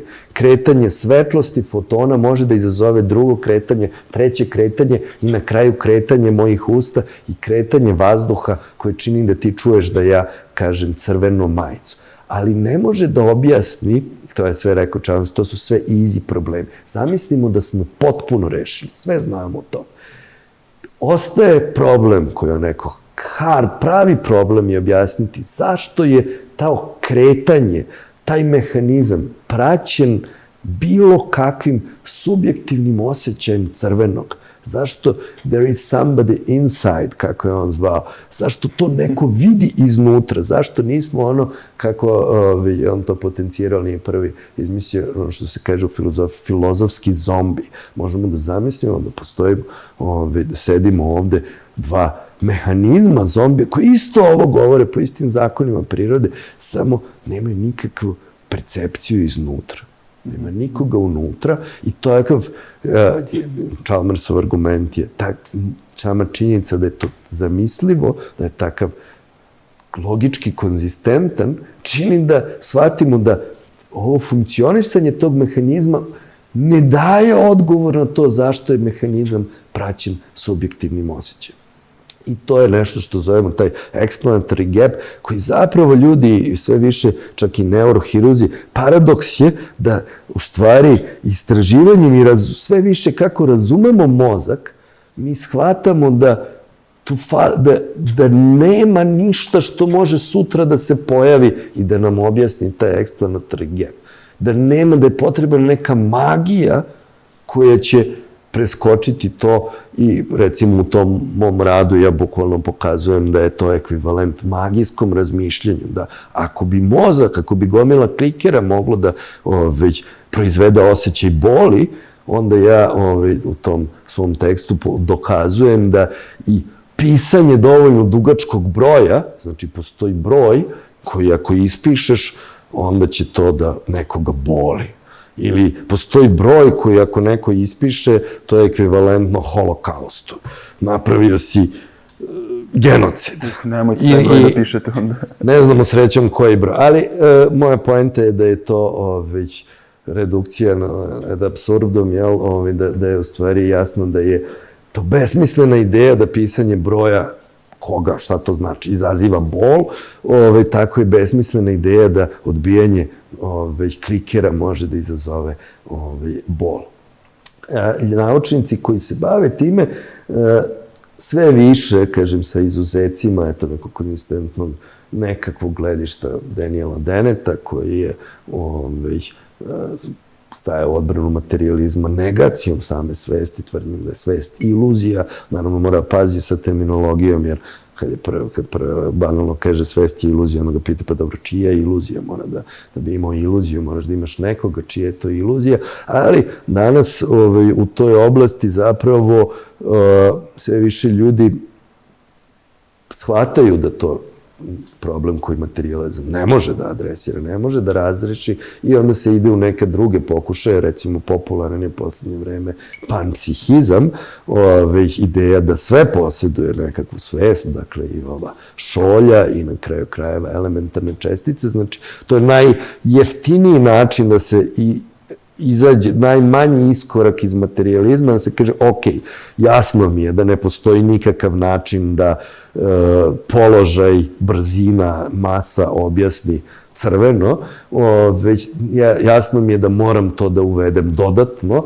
ali ja ću onda sad to da uvedem tako što ću svakoj čestici da sem mase, ne znam, spina, koji veće osobina, unutrašnje simetrije, dodelim i neke osobine svesti, neke protosvesti i da onda sad kombinovanjem tih i onda sam time rukom nešto ubacio i sad to mi daje nadu da mogu da izađem onda iz tog problema i da nekako tim kombinovanjem protosvesti objasnim otkud moj subjektivni osjećaj ovakvi kakvi su. Mada onda se to suočava s nekim što se zove kombinatorial problem, kako sad protosvesti čine jednu jedinstvenu svest tvoju ili moju. To je recimo i jedan takav put vrlo popularan, čak su se velike pare ulagale već zastupa ga, između ostalog beše i Christoph Koch, neurohirurg, odnosno neuroscientist, koji se zove IIT, Integrated Information Theory, jedna ideja koja je u svojoj osnovi psihička, koja može da izračuna svest bilo čega, ali da sad ne idemo, otišli smo daleko u digresiju. Tako da, eto, to je pitanje zašto je na kraju krajeva po meni, a to je jedan smer, kvantna mehanika na kraju govori po meni u istom smeru, takođe ima argumenta zašto su ovo dva pitanja zapravo neodvojiva, pitanje problem merenja u kvantnoj mehanici je zapravo po meni duboko neodvojivo od ovog hard problema svesti i to na vrlo jasan i precizan način. Postoje ljudi koji po pravilu ne razumiju ni jedan ni drugi problem, ni hard problem svesti, ni measurement problem u kvantnoj mehanici i onda oni kada kritikuju bilo ko pokušava da napravi vezu, oni kažu, aha, da, imamo jedan težak problem ovde, jedan težak problem ovde, onda je najlakši rezon, ali glup rezon, kad imaš dva teška problema koje ne znaš da rešiš, onda oni mora da biti da su zbog nečega povezani. Ne, nije to argumentacija. Argumentacija je mnogo dublja. Argumentacija je što je upravo u problemu merenja srž njegovog problema podela na subjektivnu percepciju, iz koje subjektivni ugao, iz kog mi imamo dobro definisane ishode eksperimenata, iz koje vidimo slučajnost, iz koje i objektivnu third person, kako to kažu, percepciju, perspektivu iz kojeg mi imamo samo unitarnu evoluciju, samo objektivnu, samo Schrödingerovu jednačinu i nemamo nikakvo. To je s jedne strane, a sa druge strane isti problem imamo i u pitanju svesti, kada svest je nešto što subjektivno doživljavamo, a nemamo je iz treće perspektive. Dakle, ja sam u jednom svom tekstu Imag arhivu napravio čak i nekakvu vrstu rečnika između dva problema i pokazao na jasan način kako se jedni stavovi o hard problemu svesti prislikavaju konzistentan način na ove odgovore u kvantnoj mehanici. Ne kažem tu šta je ispravno, ali samo postoji vrlo jasne veze između interpretacije kvantne mehanike i pogleda na hard problem svesti. Tako da to je, napravili smo velike digresije, ali nadam se da su potencijalno zanimljive. Ja se nadam iskreno. Mogu ja posljednji pokušaj da se odbranim? Dobro, izvoli. Jasno mi je da, znači, ako pretpostavimo da su sve čestice, onda činjenica da sam ja svestan sveta oko sebe je kontradikcija sa česticama, jer čestice to ne mogu da proizvedu. Ali, hipotetički, ako bismo mi uzeli svest kao nešto što je fundamentalno, kao aksiomu postojanja, i onda sve dalje može da se objasni česticama. Ako imamo biološki pravila kojima čestice i molekuli, sve to utiče na svest, to jest kako one daju nečemu vrednost u mojim očima, iz moje perspektive, onda sve dalje može da se objasni, ja bih rekao, česticama, bar iz mog iskustva, tako deluje. Pre svega, odlično je što razmišljaš u tom smeru i to su sve potpuno validni smerovi i dobra pitanja i dobre ideje. Naravno, ono što verovatno slutiš da su mnogi kroz istoriju prolazili kroz ta pitanja i otprilike to, ako te dobro razumem, to u smeru u kome si ti sad krenuo je nešto što se u grubome zove dualizam. Znači, postoje neka standardna gledišta. Jedno je materijalističko gledište, pomenuo sam panpsihističko gledište, pomenuo sam drugi ekstrem, na drugoj strani je idealizam, verovanje, znači da je svest fundamentalna, a materija nus proizvod svesti, dok je gledište materijalizma da je materija osnovna, a svest nus proizvod materije. Jedno gledište koje istorijski, da kažemo, bilo prevalentno čak, je u osnovi to tvoje koje se zove dualizam u ovom ili onoj formi. Kartezijanski Dekartov dualizam, koji je, Dekarta znamo, mislim, dakle, postojim, on je shvatao da ono što je garantovano u nekom smislu jedino je da, kaže, možda zli demon me je drži u zarobljeništvu i možda sve ovo što vidim je zapravo kreacija tog demona, ništa zaista ne postoji, ali jednu stvar koju zaista ja mogu da znam da postoji je već to što ja sam, jer znam da mislim, osjećam da mislim, osjećam da postojim, dakle, postojim. Dakle, to je jedno polazište, ali Dekart je prihvatao i egzistenciju materije, taj dualizam, koji je bilo neko prevlađujuće zapravo mišljenje kroz istoriju i standardno i u religijama, gde se obično video taj dualizam kroz ideju sagledavao duše i tela, jel?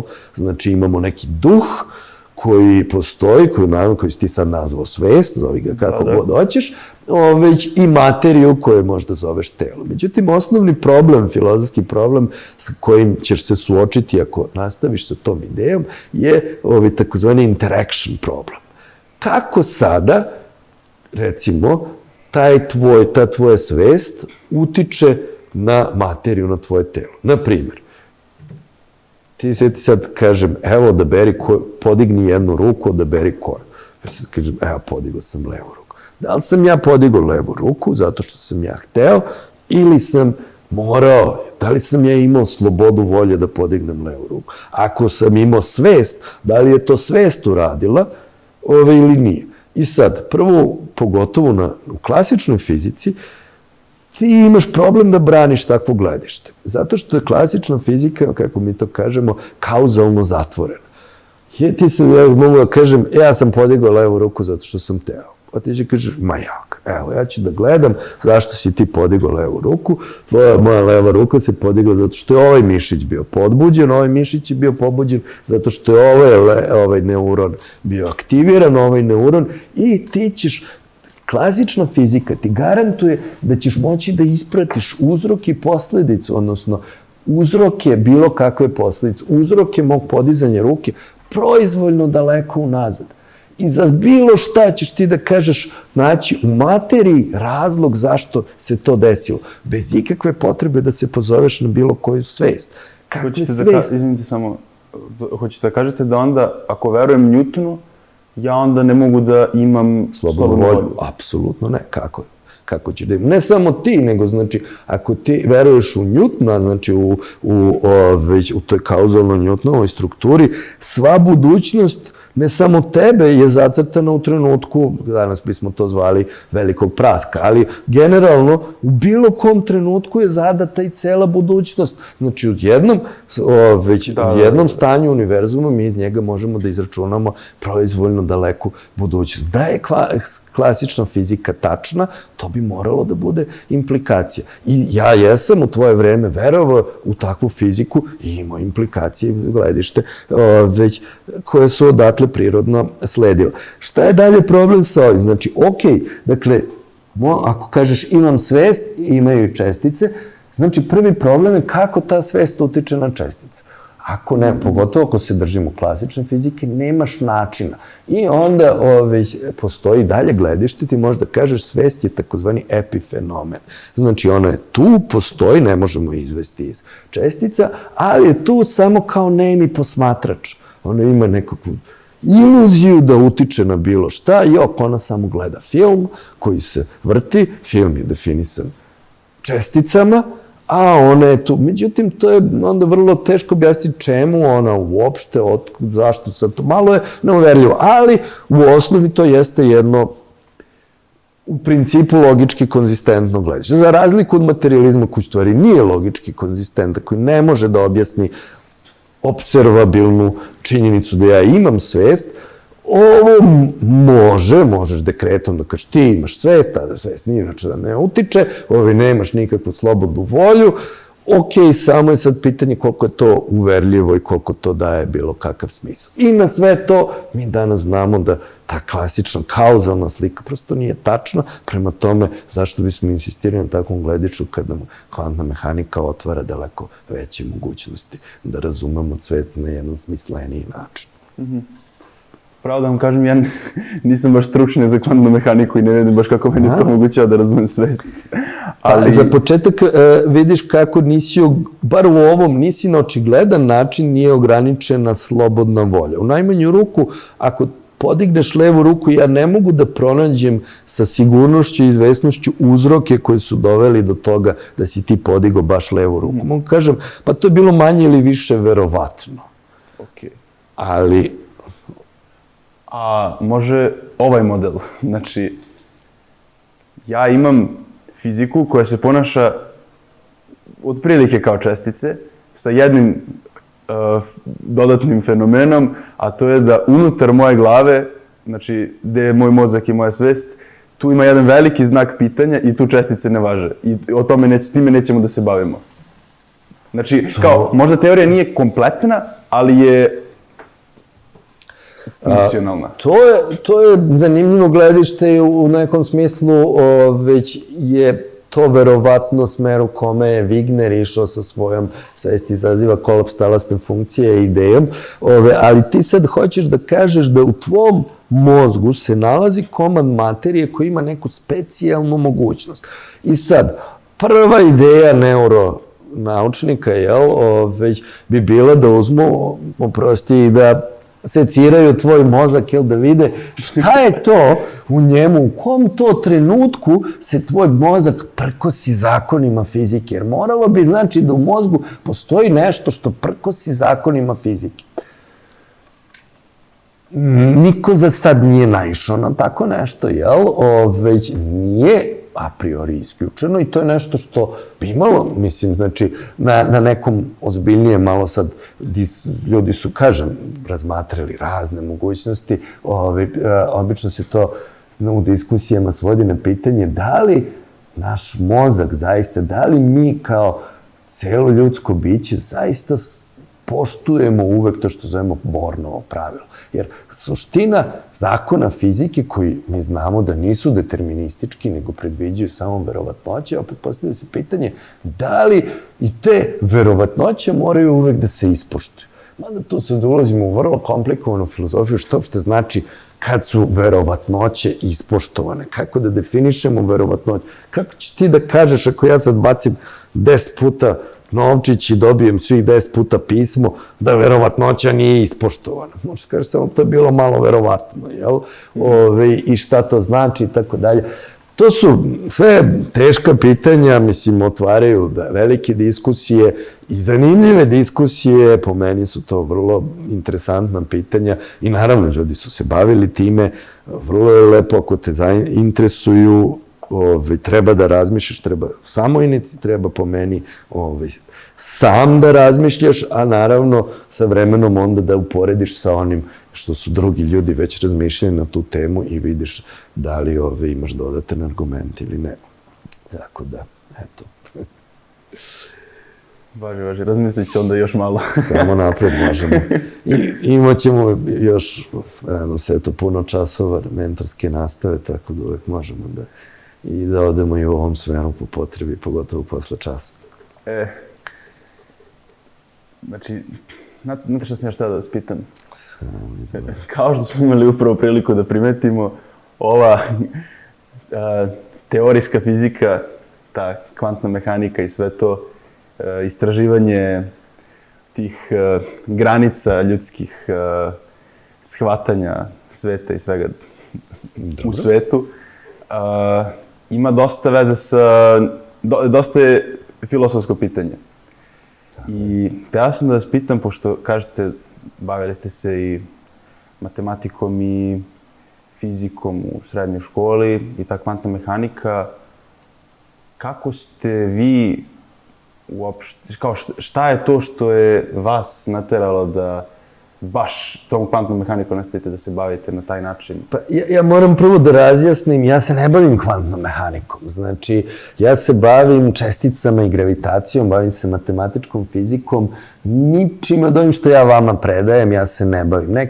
Bavim se u svojstvu hobija, nekakvim interpretacijama kvantne mehanike, ali to mi je hobi. Ja se, već kažem, profesionalno bavim konkretnim pitanjima. Mi smo jednostavno, svako ko se bavi fizikom, on je dužan da zna kvantnu mehaniku, jer kvantna mehanika je fizika ovog univerzuma, čime god vi da sad bavite se, bavi se neko superprovodnošću, bavi se neko fizikom materijala, bavi se neko česticama. Svi mi moramo da znamo i trebalo bi dobro razumemo kvantnu mehaniku.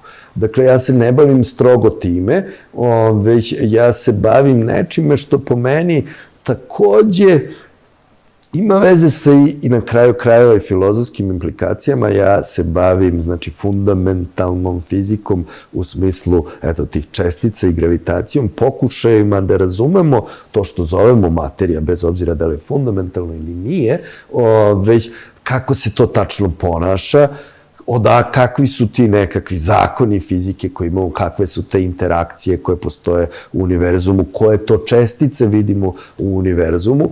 Po meni, na različit način ćemo tragati za tim odgovorom ako imamo u pozadini sliku jednog zadatog, čvrstog materijalnog univerzuma u kome ćemo sve pokušavati da gledamo te čestice kao neke klikere ili kao neke strune koje vibriraju ili kao nešto, a potpuno na drugi način ćemo za drugom vrstom odgovora, matematičkom smislu ćemo tragati ako počnemo od ideje da u stvari je svest ta koja postoji, a da same čestice su odraz nekakvog matematičkog zatvorenja, jedne zahteva da naše slike univerzuma budu konzistentne, da to što ja vidim ovu šolju i ostavim je na ovom mestu, pa i ako izađem iz prostorije, da ćeš i ti naći tu šolju na istom tom mestu sa sličnim osobinama i da se mi možemo složiti oko toga, po meni iz tog zahteva sledi ono što mi doživljavamo kao čvrste osobine materije, a na kraju krajeva i kao osobina materije na fundamentalnom nivou, da mi možemo ovu sad šolju raseći na sitne deliće i stići do nekakvih čestica na dnu i onda pitanje kakve su osobine tih čestica, da li one zašto interaguju, kakve su osobine tog prostora u kome postoje te gravitacije. Dakle, to su odvojena pitanja kojima se ja fundamentalno bavim zaista, a koja su na nekom dubokom nivou po meni povezana i sa ovim filozofskim pitanjima, što je osnovni razlog zašto se bavim time, ali formalno većina ljudi, većina mojih kolega verujem da ne traži tu vezu i prosto se bavi fizikom čestice ili fizikom gravitacije. Eto, čisto zato što su to duboka, interesantna, osnovna pitanja o razumevanju to materije sveta u kome živimo. Ja se takođe bavim i, što je neodvojivo, bavim se u širem smislu matematičkom fizikom, to je zapravo, ispostavlja se, to je interesantna stvar da na samim granicama te fizike do koje smo mi kao nauka stigli, ta granica između matematike i fizike postaje vrlo bleda. Znači, ta fizika je apstraktna, matematička i ne samo to, nego ne samo da je jezik kojem opisujemo matematički, nego se začudan ispostavlja da sve nekako vrlo često vidimo, sve što nam matematika dozvoljava da može da postoji konzistentno, mi to zaista nalazimo i u prirodi nekako. I kažem, to je ta bleda granica koja je odslikana i činjenicom da čitava ta oblast fizike se zove matematička fizika. Konkretno, obično se pod tim smatra, ja se pogotovo time bavim, jedna oblast koja je vezana za simetrije. Simetrija je jedan jako važan pojam u fizici. Ja kažem, verovatno bi moglo da, teško ko može da mi kontrira, kažem da 90% fizike fundamentalne sledi iz simetrija, već osobine čestica slede iz prostornih vremenskih simetrija, znači recimo rotacione, mi znamo za rotacione simetrije, translacione simetrije, a postoji simetrije koje ne znamo šta su, nekakve takozvane unutrašnje simetrije, vidimo da čestice vide te simetrije, znamo da čestice vide već neku SU3 puta SU2 puta U1 simetriju. Iz te simetrije vidimo da slede osobine interakcija. Ono što vi zovete na elektrisanje, to je jedna mešavina SU2 puta U1 simetrije, to je delova iz ta dva dela, osobine tog naelektrisanja, osobine jake interakcije sledi iz ovog SU3 dela, osobine slabe nuklearne interakcije iz ovog ostatka SU2 puta U1. Znači, u svakom slučaju simetrija slede osobine čestica, osobine interakcija, nekakve gauge simetrije, lokalizacija simetrije. Dakle, već nije preterivanje, kažemo 90% fundamentalne te fizike čestica i gravitacije sledi i simetrija. Sad, po mom ličnom očekivanju, to treba da bude ne 90, nego 100%. I moja istraživanja u tom smeru su u nekom smislu da pokušam da ispitam to svoje uverenje, da li zaista može da se sva materija izvede iz osobina simetrije, a ne 90% kao sada. Tako da time se ja bavim, ali moj put je bio taj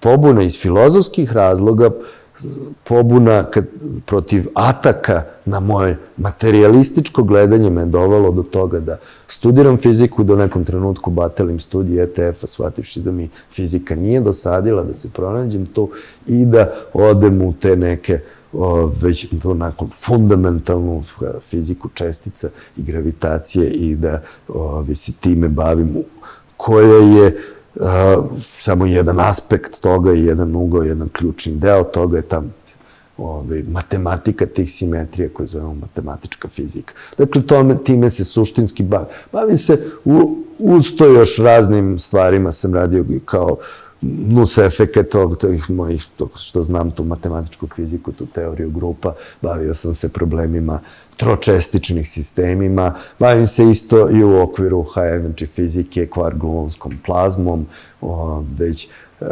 raznim stvarima, da ne kažem, što da pomenem, čak i sam imao izlete, gde sam sa kolegama se čak bavio već u poslednje vreme i nekim analiziranjem koronavirusa i njegovo širenje u svetu, to eto, bili smo svi izloženi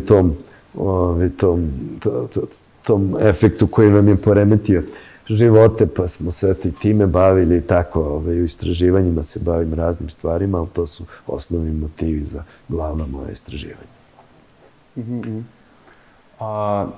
Kažete da je, kad se bavite tom nekom baš teorijskom fizikom, matematičkom, da tu postaje granica između matematike i fizike dosta bleda. Tako je. Kad sve to tako formalno uvodite, onda je više kao da se bavite nekom apstraktnom matematikom nego nekom... Pa jeste, da.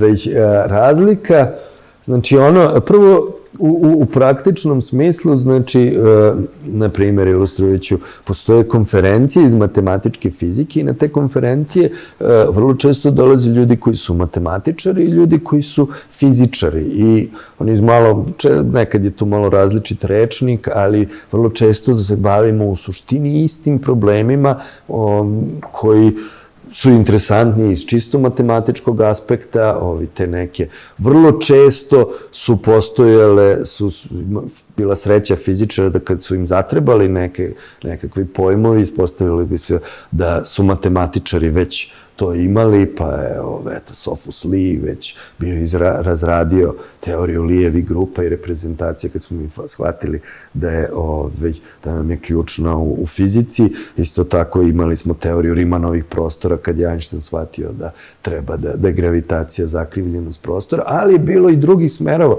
poslednje vreme vrlo često su uplivi iz fizike ti koji usmeravaju matematičare u kojim pravcima da istražuju i dalje razvijaju matematiku. Ono što bi trebalo da bude razlika na kraju je ono što kažu nesreća fizike je što i najlepšu teoriju može da uništi samo jedna ružna činjenica.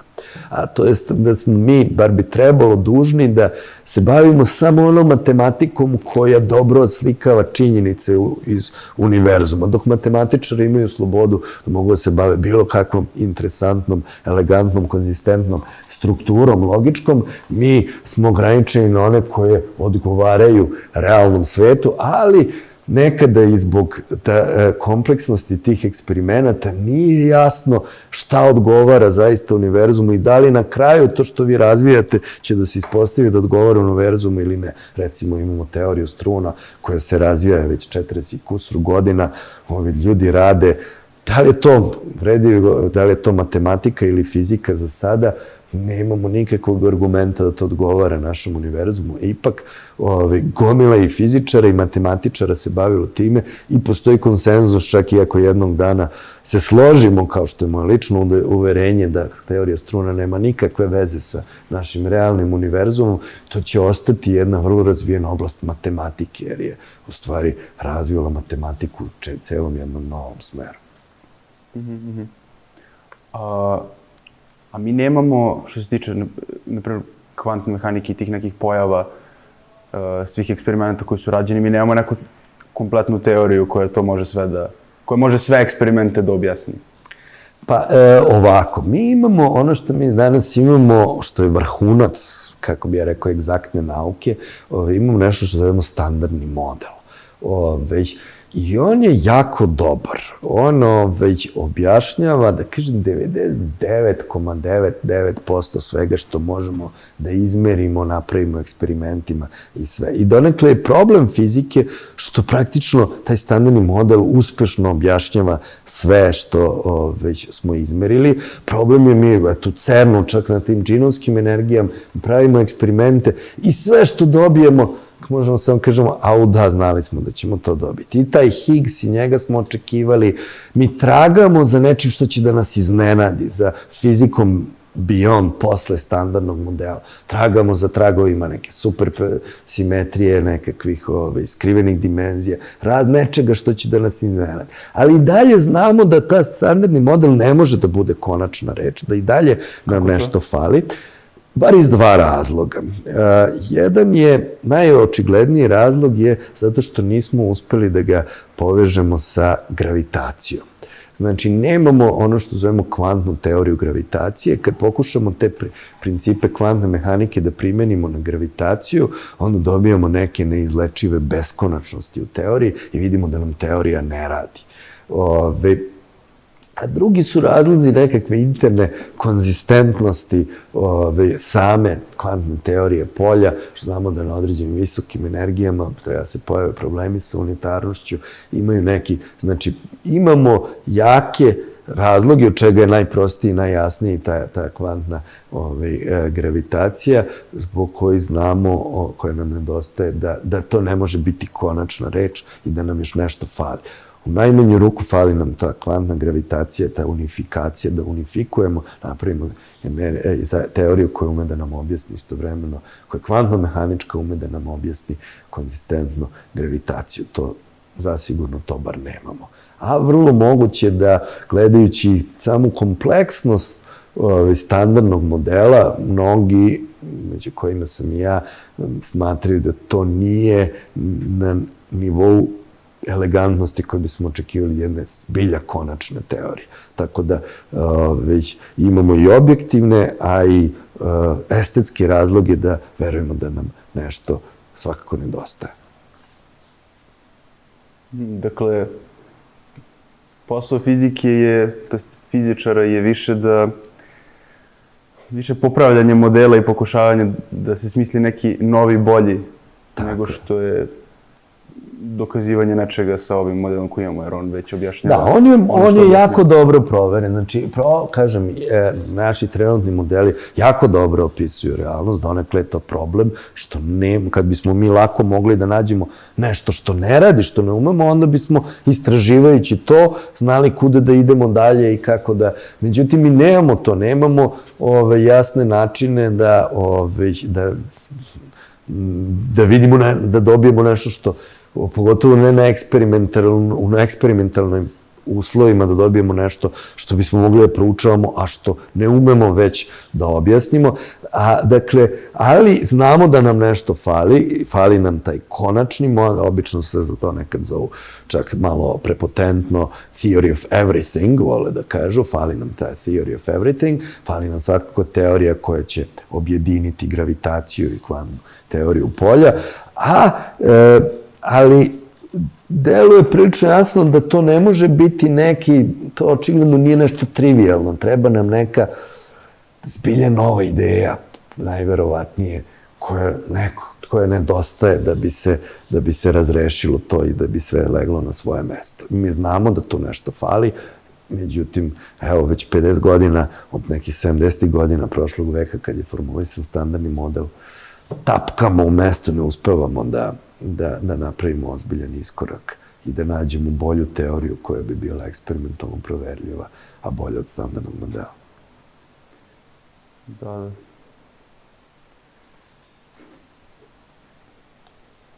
Pa ne znam, morat ćete onda još malo da se podradite. Da, radimo na tome, pa dobro, plaćaju nas zbog nečega.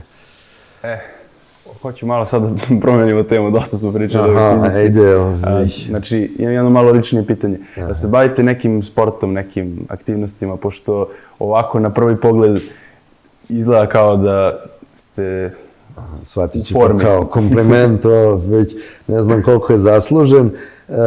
Pa, to su dva različita pitanja. Prvo, sportova. Volim razne sportove, pre svega ne smem da propustim skijanje, bar jednom godišnje, ali to dakako nije nešto čime mogu da se bavim redovno. Nažalost, ne stižem ni sportovima da se bavim redovno, ali trudim se da da koliko toliko bar ne sedim isključivo i ostanem u formi. Dok je bila korona, nismo mnogo se šetali, onda sam imao običaj da makar uzmem onaj sobni bicikl i stavim ga ispred televizora i gledam neki film dok vrtim. A posljednjih meseci sam prešao na treninge uz Oculus Quest. Ne znam da li znaš šta je Oculus Quest. To su ove VR naočari. Već to toplo savjetujem svima kao vrstu rekreacije koja je ujedno i zabavna. Posle 15-20 minuta već pucanja po sobi, već saginjanja, skakanja levo-desno. Ja sam gola voda, za meni puno vrtenja sobnog bicikla, pritom je zabavno, možda, što kažu moji ukućeni, malo deluje blesavo s polja, ali to je već njihov problem. Kako ne porušite stvari po kući? Pa, moraš da raščistiš određen deo prostora. Razrešili su oni to, nacrtaš te virtualne boundary i onda ti on upozori čim izađeš iz tog okvira. Tako da, eto da kažem, mogu da kažem donekle, trudim se da skoro svaki dan, bar 15-20 minuta odvojim na neku takvu aktivnost. A vi ste, osim fizike i tih teorijskih svih stvari, vi ste i takođe imate decu, je li tako? Tako je. I imate ta stvarno najvrednija dostignuća. Apsolutno. Tako da kažete da je problematično da se organizujete povodom toga kao radite to pa da ubacite fizičku aktivnost. Kako se organizujete što se tiče porodičnog života? Je li to vama je još i možda vas dodatno inspiriše za rad teorijski ili kako to funkcioniše? Pa, svakako to omogućava, kad čovjek ima priliku, to omogućava da bude kompletnija, dakako, ličnost, to daje jedan posebno smisao egzistenciji i životu i to je predivna stvar imati decu i porodicu i svakako jeste i odgovornost i obaveza i čini da čovjek mora da misli i o pragmatičnim stvarima, kako da to sve zajedno funkcioniše i da nađe vreme za sve, što nije lako. Ja u poslednje vreme to rešavam na neobičajen način da mahom radim noću, spavam prepodne i tako nekako nalazim vremena da uklopim i svoj rad i funkcionisanje i porodično i tako, ali da kažem komplementarno je iz mog ugla i važno je jedno i drugo i bitan deo ličnosti u svakom slučaju i bitan deo motivacije. Naravno, kažem, uzima vreme, ali svakako jako vredno vreme i jako ispravno. Da. Mislim, treba malo gledalci koji nisu upućeni da nisu mislili u matematičkoj gimnaziji, ludi naučnici, da imaju ljudi normalan život. Da, pa, većina naravno nas naučnika ima redovan, uobičajeni život i porodični, ne biste nas, nadam se, baš prepoznali na ulici tako lako.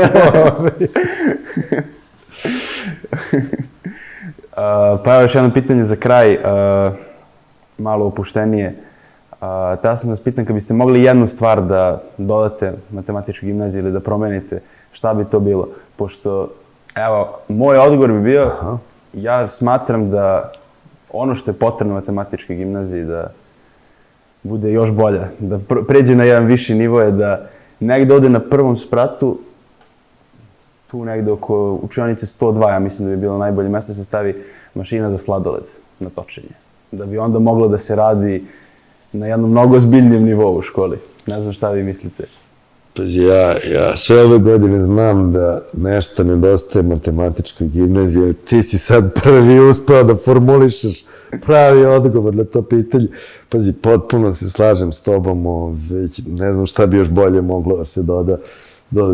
Uz još malo veći parking, da ne moramo povremeno da strčavam dole, da pomeram kola.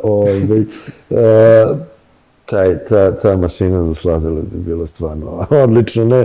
Ne znam, eto, dodao bi taj parking, ali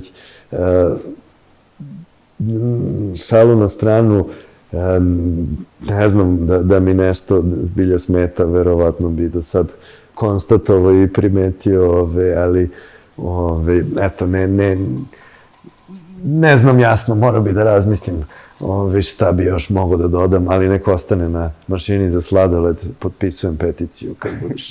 Važi onda, gledalci, ako među vama postoji neko ko može matematičkoj gimnaziji da donira aparat za sladoled, neki na točenje, ja bih vas zamolio da se obratite školi, direktoru nekome. Podržat ću. To bi bilo to za danas. Hvala vam puno što ste gledali prvu epizodu novog MG podcasta i vidimo se u sledećoj epizodi. Sve najbolje, prijetno.